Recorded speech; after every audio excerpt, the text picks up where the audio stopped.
और क्या हाल चाल है आप लोगों के। So welcome and welcome back to my YouTube channel. 800 crore की पॉपुलेशन है पूरे वर्ल्ड में, और इंडिया में अगर देखें तो 140 करोड़ की पॉपुलेशन इंडिया में है सिर्फ। लेकिन हमें अपनी फीलिंग्स शेयर करने की जरूरत पड़ रही है ना, तो हम किसी इंसान से नहीं कर रहे हैं वो फीलिंग्स शेयर। हम सीधे जा रहे हैं चैट जीपीटी के पास। चैट जीपीटी, मेरे साथ ऐसा हो गया। Chat GPT, I am feeling like this. Chat GPT, उसने मुझे ऐसा बोला। चैट जीपीटी, मुझे ये बताओ कि उसने अगर ऐसा बोला तो मैं उसको क्या रिप्लाई करूं। है ना, ये सारी चीजें होती है ना। अगर आपने भी ना कभी चैट जीपीटी से बात किया है ना, तो do let me know in my comment section down below. मतलब आज ऐसा हो गया है कि एक इंसान को अगर अपने मन की बात कहनी है ना, तो वो दूसरे इंसान से नहीं कह सकता। इसके बहुत सारे रीजंस भी हैं। एक तो ट्रस्ट फैक्टर हो गया कि सामने वाला क्या ही बोलेगा, ट्रस्ट करूं मैं उस पर या ना करूं। दूसरा हो गया जजमेंट, कि अगर मैंने उसको ये बात बता दी ना, तो मेरे बारे में क्या सोचेगी या मेरे बारे में क्या सोचेगा। ये हो गया। तीसरा हो गया ना कि इंसान अवेलेबल ही नहीं है। सब अपने अपने कामों में बिजी हैं, कोई एक दूसरे से बात ही नहीं करना चाहता है। शायद ये आपके साथ होगा या आपके सामने वाले दोस्त के साथ भी सबका यही थॉट प्रोसेस है। कोई अपनी बातें ऐसे रखना ही नहीं चाहता, और इसका रीजन है कि सामने वाले समझते नहीं है। तो ये सारे रीजन है। जो लोग अब एआई चैटबॉट बोलते हैं ना, चैट जीपीटी, इसको चैट जीपीटी हो गया, जेमिनाई हो गया, इन सबको अपनी इमोशंस शेयर कर रहे हैं। तो अच्छा, चैट जीपीटी क्या है? एआई है। बनाया उसे किसने है? ह्यूमंस ने बनाया है। किसके लिए बनाया है? ह्यूमंस के लिए बनाया है। वो कोई ह्यूमन तो नहीं है ना, वो कोई भगवान तो नहीं है ना। उसमें डेटा तो वही फीड किया हुआ है जो वो फीड करना चाहते थे। अच्छा, आपने ये नोटिस किया होगा, ये देखा होगा ना कि जब आप उससे कुछ सवाल पूछते हो ना, हमेशा वो आपके फेवर में आंसर देगा। हमेशा। ठीक है, वो पॉजिटिव वे में देता है, उसको पॉजिटिव लेना चाहिए। लेकिन अगर हर टाइम ना आप अगर कोई प्रॉब्लम डालोगे, मुझे इससे ऐसा हो गया, वो बोलेंगे yes you are right here.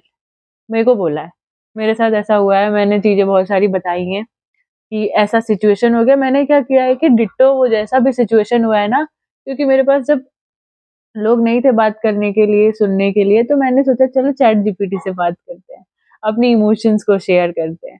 तो मैंने किया था। हर टाइम ना वो चीजें, हाँ, लेकिन उस टाइम अगर आप परेशान रहते हो ना, तो आपको किसी का नहीं सोचता। आपको लगता है कहीं से, कहीं ना कहीं से मेरे लिए सारी चीजें अच्छी हो जाएं, और मैं मतलब अच्छा फील करूं। तो वो अच्छा ही फील करवाता है।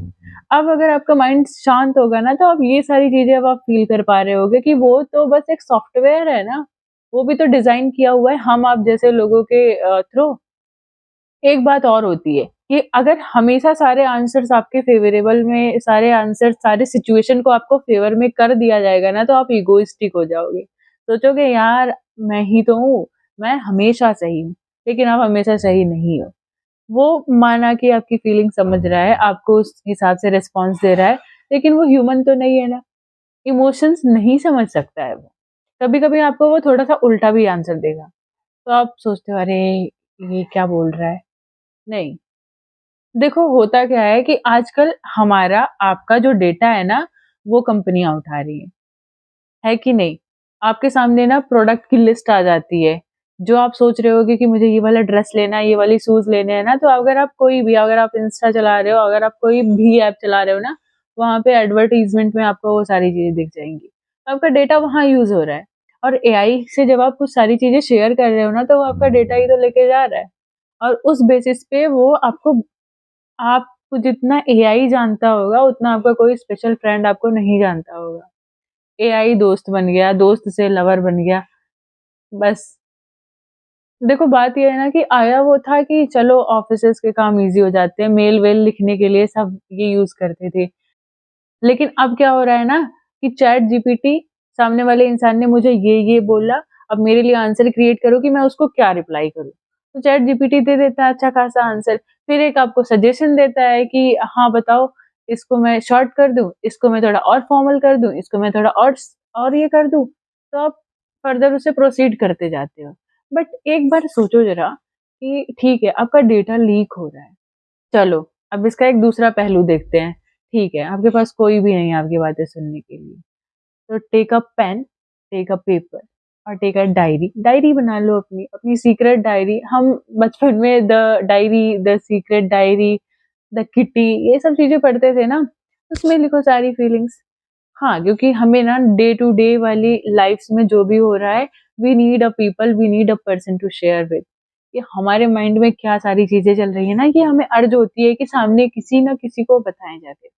लेकिन अगर चीज़ें नहीं समझी जाती है ना, तो हम वहाँ पे रुक जाते हैं। Just do one thing, go and take pen and paper, sit down, calm होकर के, कोई ईयरबड्स नहीं लगाने, कोई गाना नहीं सुनना है, किसी से उस टाइम पे चैट नहीं करना है, जस्ट आपके माइंड में जो भी आ रहा है ना, उस पेपर पे उतार दो and then keep it safe, रख लो उसको, कहीं मत करो। बाद में आपको उसको फाड़ना है ना, तो आप फाड़ भी सकते हो। ये बेस्ट वे है अपनी फीलिंग्स को शेयर करने का। ना तो वो पेपर आपको जज करने जा रहा है, ना तो वो पेपर आपका डेटा लीक कर रहा है ना? और अगर आपको इसमें भी इश्यूज़ है ना, इसमें भी कुछ दिक्कत है ना, तो आजकल हमें व्हाट्सएप वो फीचर देता है कि हम खुद को मैसेज भेज सकते हैं। व्हाट्सएप पे जाओ, खुद को मैसेज टाइप करो, ये फ़ील किया मैंने, ये फ़ील किया। अरे मैसेज भेजने के पीछे भी साइकोलॉजी क्या, हम सामने वाले इंसान को देख रहे हैं क्या? नहीं देख रहे हैं। आदत तो हमारी वही पड़ चुकी है, तभी तो हम चैट जीपीटी, चैट बोट्स तक जा रहे हैं, क्योंकि हमें लगता है कि सामने वाला इंसान हमें सुन रहा है, वो सुने या ना सुने। ये सारी चीज़ें ऐसी ही तो हुई, हम व्हाट्सएप पे टेक्स्ट करते रहे, हम और सारे सोशल मीडिया प्लेटफ़ॉर्म्स पे टेक्स्ट करते हैं। तो वही फीलिंग्स ना हमें यहाँ पे भी ऐसा फ़ील होता है कि कोई तो वहाँ से लिख रहा है, कोई हमें समझ रहा है, कोई रिस्पॉन्स कर रहा है, बट चैट जीपीटी के केस में तो ऐसा नहीं है। लेकिन अगर आप व्हाट्सएप पे ये सारी चीज़ें लिख दोगे ना, तो आपका जो इमोशंस है वो निकल जाएगा। और जब आपका इमोशंस निकल जाएगा, तो आप बहुत लाइट और बहुत फ्री फ़ील कर सकोगे। तो यूज़ करो, चैट जीपीटी या कुछ भी है ना, हमारे लिए बनाई गई है, हमारी लाइफ़ को ईज़ी करने के लिए बनाई गई है। आप उसको भगवान मत बना लो, आप उसको सारी चीज़ें मत बना लो, ठीक है? इंसान किस लिए बनाया गया है? अगर सिर्फ़ एआई ही लाना होता, तो इंसान की कुछ ना कुछ तो वैल्यू होगी ना, इंसान का कुछ ना कुछ तो पर्पज़ है ना। रिलेशंस किस लिए बनाए गए हैं? रिलेशन इसलिए नहीं बनाए गए थे कि जस्ट प्लेज़र्स के लिए, नहीं। वो उसका भी यही सारी चीज़ें थी कि there will be someone with whom you can share everything without being to be judged। कोई आपको जज नहीं करेगा उस बेसिस पे। तो अगर आप भी ऐसा करते हो ना, तो do let me know in my comment section down below. So take care and bye bye.